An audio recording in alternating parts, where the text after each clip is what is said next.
Rajah that. Rajah that.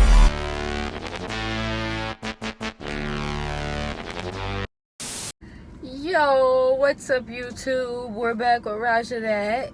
If my outfit looks familiar, it's because I'm videotaping all this in the same fucking instant, so bear with me, okay? You don't have to be like that.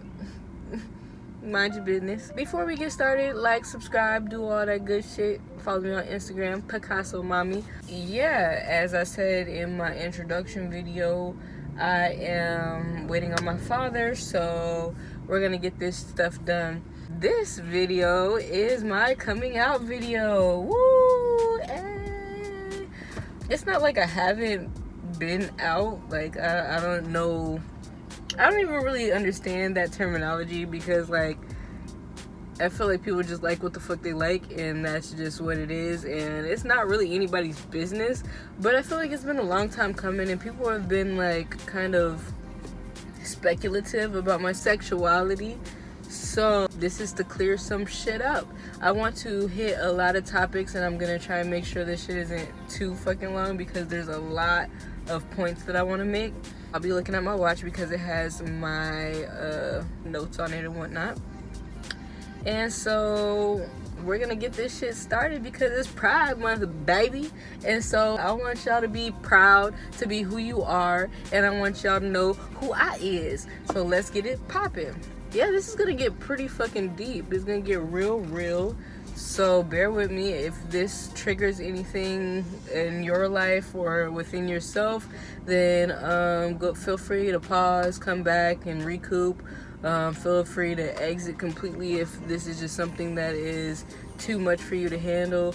But I think these are topics that definitely need to be talked about, and there needs to be a light shed on these things. So my journey to sexual realization actually happened because, as so many people, I had sexual trauma in my childhood, and I started sexually experimenting, you could say, at a young age.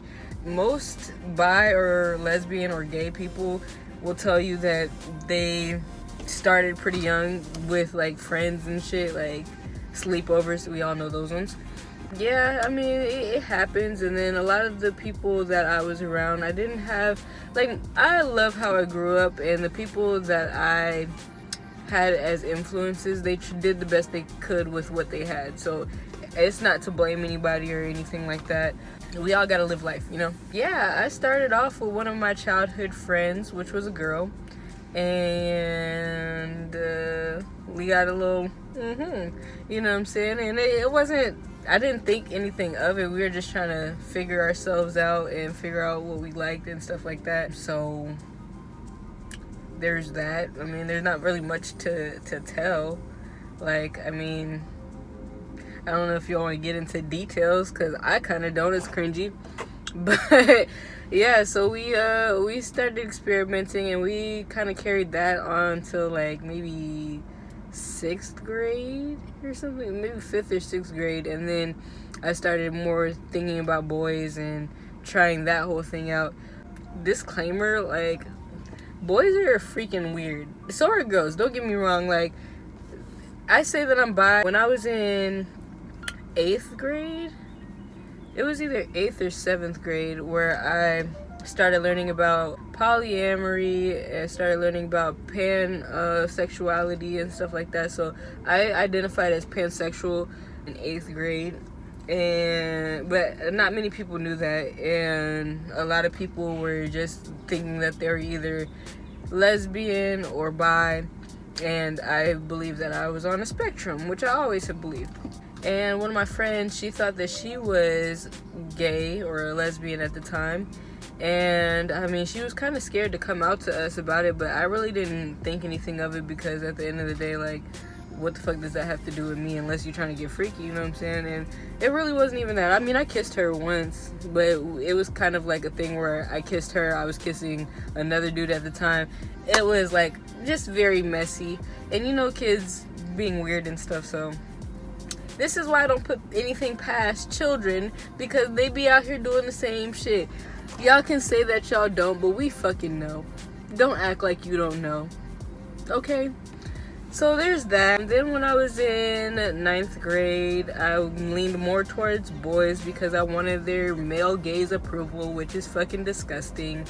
And I guess ninth grade I was still experimenting with girls too. But there was a lot of aggressive girls at that time, so I feel like that's why I was leaning more towards boys, because at the time I was more focusing on my femininity. And dudes were treating me like a girl now. Like before, I was very masculine. I was very in my masculinity, and I identify as non-binary because I have duality to me. I am that I am, and can't nobody tell me different. So when I feel like being masculine, that's what I'll be. When I feel like being feminine, that's what I'll be. My pronouns are she, shim, he, him, they, them, bad bitch, or real nigga if you're feeling spicy. So you can call me whatever you want to call me. I really don't have a issue with that. Most people just call me Rajah. Yeah, so the girls were just like I said, very aggressive, and I don't like aggressiveness. I like very laid back vibes. I like to connect with the people that I'm being sexually invested in. It has nothing to do with their genitals or like how they identify at all. You could if you're a dope person, you're a dope person. That's period. So these girls were basically trying to rape me. Sorry, trigger word if that triggers you. They were trying to get me in compromising situations and were trying to lock me in bathrooms with them and stuff, and I just wasn't feeling it at all. First of all, they weren't even my type, so that's another thing. Like, I don't have a type, but I know what I like, so it just wasn't my thing. Yeah, I did have a lot of sexual confusion, I guess. But it wasn't confusion. It's just that I couldn't tell what I liked. And now that I know, like, I like what I like a person. I like the people. I like personality. I like how people treat people. Now it's a little less confusing because I know that I can be fluid and it doesn't take away from my identity at all. And then people were fucking weird back in the day. Like, you know how you couldn't smoke and people were just very judgmental about weed in general? People were judgmental about being gay and being lesbian, and they just were acting very weird around the whole subject. A few of my friends were... Well, they didn't come out at that time, so it wasn't like people knew they were gay, but you can kind of tell, you know what I'm saying? I feel like I have a great gaydar, so like I instantly knew that they were what they were, but they were still trying to figure out, so I gave them that room to do that. But people were being very weird. This girl had basically unfriended in real life one of my friends because she thought she was gay, which she is, now, but that's just not an acceptable reason not to like somebody that you originally were friends with. Like that's disgusting to me. So that's her story though. But there was that, and then there was a few gay friends that I had that people would always talk about. Like, it's none of your fucking business, honestly, unless you're trying to get busy with them. Like, why do you care, and why is it something that you're so invested in? Coming out to my parents, it was never really a thing. My dad and my mom have always been very accepting of whatever it is I want to do, who I want to be. And they've always taught me that sexuality is on a spectrum. They've always taught me that you don't have to just like one thing. It's okay for me to like what I like. And so it has never been a thing for me to come out to them. I did like tell them my pronouns, and I did let them know, like, I do like girls at points in time, and it's never been an awkward conversation or anything, because my parents are the same way. Like, they've done their shit, and they know they're hip to it, you know what I'm saying? So, and they've always been like that. I've been very blessed to have parents that just understand certain shit. So coming out to them was never like a whole ordeal or like that I had to do. And then I don't even know if my family knows that I'm bisexual, pansexual, sapiosexual. Like, this might be news to them, but I don't think they care either. Like, they see me as who I am, and they've always seen me as who I am. So that's not here nor there. I definitely was a little insecure about my sexuality, or insecure about my masculinity, so to speak, when I was growing up. I do have an Adam's apple, so that was one of my insecurities growing up, is that, and I used to think I was a boy, for real. Like, I thought I might have been intersex, or like my parents didn't want to tell me that I was a boy, but it's just because I mean, bodies are different, you know. It's not anything like that. I'm not transgender. I'm not any of that. I'm a woman. I'm a female, assigned at birth. I have a vagina. I have tits. So, like, it's just one of those things. And then boys they wouldn't really pay attention to me because I was always the girl in baggy shirts, baggy pants. Even now, like, I still have on my sweatpants and my baggy shirts and stuff. Like, people are genuinely surprised when I get my femininity going and I have on like some type of dress or something. They always compliment me like up the ass, like, and that's another thing, like, I don't feel like I need to present femininity for you to respect me, or for you to think that I'm beautiful, or for you to think that I'm worth something. That it just doesn't make sense to me that I would have to put on makeup and have to put on heels and a dress for you to recognize that I'm a bad bitch, okay? So, with that being said, people are ignorant. People are closed-minded. I can't hold that against them for not being able to see the whole. Yeah, so I mean, I just navigate life the way I navigate life. It doesn't have anything else to do with anybody else. And I just realized, like, some people are stuck in that third dimensional mindset. Most people are stuck in like a 2 or 1 dimensional mindset. So, like, what can you fucking say about it? I am in a heterosexual marriage. Oh damn, I forgot to put my ring on. It's on the back of my phone, so don't, you know what I'm saying? We're not gonna talk about it. But I am in a heterosexual marriage, only because, like I said, I fall in love with people's personality. I fall in love with who they are as a person, and my husband has been able to catch my attention and hold my attention for a very long time. I love him to death. There's nobody else that I would ever want to be with. And honestly, like, I'm very much open to an open marriage. I'm very much open to adding partners to our marriage. We've always been looking for a third. It's not like we're actively looking. Like, I want somebody to find me the way that we found each other, or find us the way that we found each other. And I always feel like people that are looking for thirds are fucking weird. Like, you're trying to basically exploit another person for your own personal gain. And I want a partnership, a mutual partnership with all parties. I want us all to be in love with each other, and I want us all to be able to grow and build with each other and be able to function in a healthy manner, rather than two people being in a marriage and one person just being there for all shits and giggles, you know? Yeah, my husband knows that I'm bi. He knows that I go by the pronouns that I go by. He knows that I have a fluidity about me, and that he knows that I'm open to adding partners and things like that. He's not too thrilled. Like, if it was a male, he wouldn't be too thrilled about it, but he would, I feel, allow me to express myself in the way that I want to express myself. I just honestly don't like men like that. Like, I like women, but again, I'm not attracted to genitalia. So if there's a dope ass man out there, or if there's a dope ass woman out there, then I have no qualms about, you know, getting to know them and potentially falling in love again. I feel like love is not a limited resource. So with that being said, it's not like him giving his love or me giving my love to another person is going to diminish or lessen our love between each other. It is what it is. Like, I'm not going out of my way to find people. And there's been plenty of men and women that have offered, but it's just like, you're not my type, you're not his type. We don't really connect in the way that we need to connect in order to add you to our partnership. And at this moment, we're doing good on our own, and we're trying to figure out ourselves and navigate being newlyweds and navigate family life.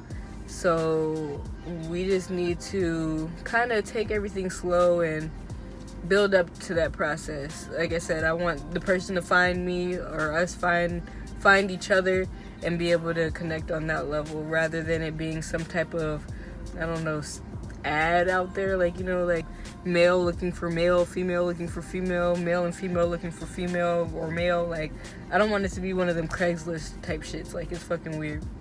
So we're just letting everything fall into place at the moment and trying to live life and get it together. And then I also feel like misogyny when it comes to female pleasure. I feel like a lot of people think that if you have polygamy or polygyny, when a woman has two male partners, then it's something to be disgusted by or something. Or even if a woman is sexually fluid or sexually in tune with herself and is willing to dive into those truths about sexuality, then people get offended for whatever reason. And I think that that needs to be addressed, because women are suffering because men just refuse to learn how to fucking love a woman. Like, it's not hard. If you listen, number one, and if you ask questions intentionally, and if you apply what you have learned from listening and communicating, then you should be able to find a common ground with these people, you know? So I think that we need to actively talk about women and their pleasure. I think we need to actively talk about sexuality, and I think we need to actively get it the fuck together. Like, because so many women have not experienced orgasms. So many women are scared to even indulge in their sexuality because they don't want to be slut shamed, they don't want to be called whores, they don't want to be labeled as something.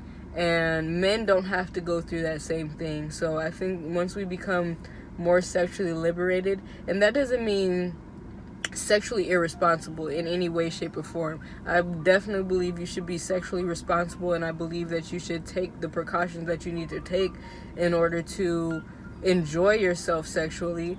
But I feel like in order to do that, people need to be able to unveil the truths about women and sexuality, or sexuality in general, and be able to have those hard-hitting conversations. Going into sexuality after marriage, that has been a doozy as well, because sexuality before marriage is kind of different. Like, now there's like, you are relearning yourself, you're relearning your partner. And then I had a child, so relearning myself after bearing a child has been a journey in itself. I feel with marriage, I feel a little more sexually liberated, just because I'm not really saving myself for marriage. It's not like I was before. It's just that there's always a chance, you know what I'm saying, that you could not end up with this person. And even still, you can get divorced and things like that. I just don't believe in divorce. We have an issue, we can always separate and come back to whatever it is or whatever. But I just feel like certain things I just didn't want to do until I was married, just because I feel like that's something that should be given to my husband. I'm not saying that I waited till marriage to have sex or anything, but like, there's certain things that I just feel like I waited for marriage for. I'm not gonna go into like details with all that. If we want to have a separate conversation about like all that shit, then we can. And at some point I might just go into that, but at this point I know that people, my family may be watching, and I know you guys don't want to hear all of that extra shit. So we're gonna save that for another time. And then just being honest with yourself, like being honest about what you like. You need to be honest about what you like if you're gonna be with a partner, if you're gonna be in marriage, if you're going to if you're going to be with anybody in general, you want to be pleasured, you have to be completely honest about what it is that you want.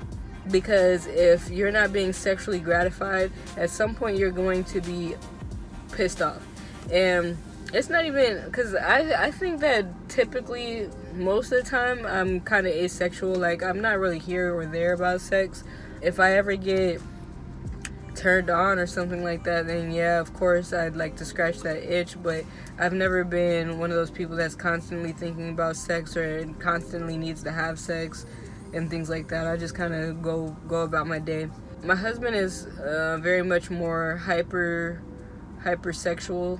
I do compromise when it comes to that because I could go a lot longer than he could go, but it's never like I'm having to indulge him or I'm having to place myself on the back burner in order to satisfy or gratify his needs. He's very respectful about my needs as well, so there's that.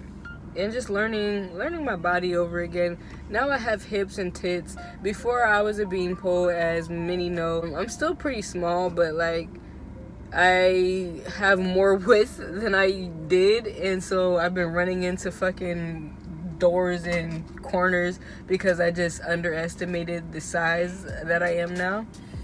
But I have never really, I've always wanted to be bigger, so it's not like I have a problem with body dysmorphia or anything, or like feeling unsexy, I suppose. I've just always been very comfortable with my own skin, so that hasn't been a problem for me per se. Yeah, everybody has their flaws and everybody has those things that they wish they could change, but for me, it's not really here or there because I know my meat sack is not who I am. My soul is who I am. And if you can't see past my meat sack, then that's a you problem, my guy. Because I'm sexy as fuck. I already talked a little bit about us adding a third.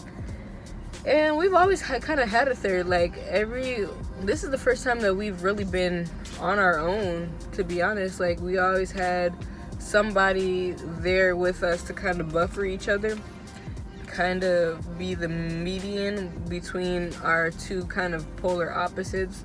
Me and my husband are very much similar, but we're very much different in many aspects, and so we've always had a person smack in the middle to kind of be that median person. Is like and they have always loved us both equally. It's just never been really a sexual nature, which I'm not rushing. I really don't.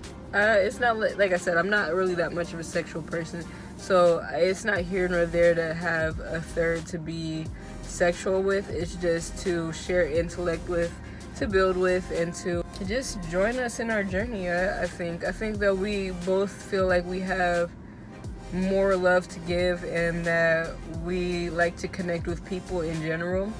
So to have another person there to do that is just something that we're interested in. And like I said, we're not rushing or anything. And the dynamics to polygamy in general, I'm very selfish. I will admit that I'm very selfish. I want both of my partners to love me the most. And that sounds, I know it contradicts whatever the fuck I said before, but it's not because I don't want them to love each other. You know what I'm saying? It's just because I require a lot of attention. And I don't like to feel left out. I've always felt like that within friend groups and anything in general. Like, I'm kind of possessive. I've grown out of it a lot, so it's not like it's a toxic trait of mine. It used to be, but now I've kind of have it more in check. But I know that in my personal relationship, I have to feel wanted by both, and I have to feel of value, and I have to feel validated, you know. And it's not like I said, it's not a toxic trait. It's not like I need to, but I know at some point I would feel lonely and I would feel unhappy if I'm not getting that type of attention. So it just is what it is. If you can't show me attention, you can't show me love, and you can't hype me up, then I don't need you, baby. There's plenty of people that are out there that can do that for me. So if that's not you, then move the fuck on. You feel me? My husband is very much into me, and I'm very much into him. And whoever we decide to be with needs to be very much into the both of us. And I just have to feel Like, they both love me the most. And I mean, you could love us equally, but I have to feel extra loved. If you know what I mean. So, fucking bug. These bugs in Texas are ridiculous, bro. Like, I'm not scared of bugs or anything, but they are ridiculous. Like, these mosquitoes have been eating my ass up. These bugs are just ridiculous, and they're fucking weird. Like, I've seen so many weird species that I'm like, what the fuck is this? I've never even seen this kind of bug. Like, what? I'm from the Midwest. I lived in California. I was on the West Coast, and they had fucking big ass roaches, which they call water bugs, but out here they have actual water bugs that look fucking like beetles, not roaches. But their bugs is like fucking weird out here. I don't know. They have like furry caterpillars that it's beyond me, and I am sick and fucking tired of it, honestly. But like I said, we have goals in mind, so here I the fuck am. Here, not here nor there, but I had to get that off my chest. We're getting pretty much through this video. I know it's getting kind of long-winded, but there's just a lot of things that I wanted to talk about. I think that's it. I think that's it for today. Yeah.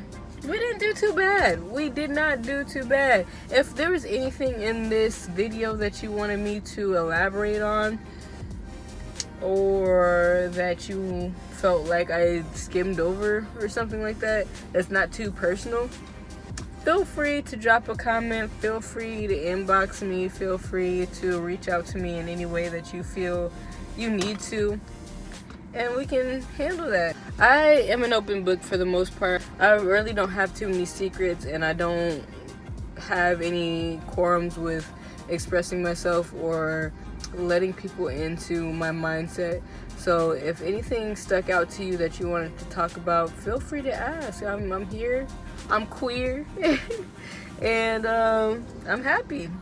Yeah, like I said, it's a coming out video, but it's not really a coming out video because anybody who knows me knows that I've always been a real nigga and a bad bitch, period. So I'll talk to y'all later. Hit me up, do whatever you gotta do. Like, subscribe, share, and support your girl. Alright, y'all. Deuces.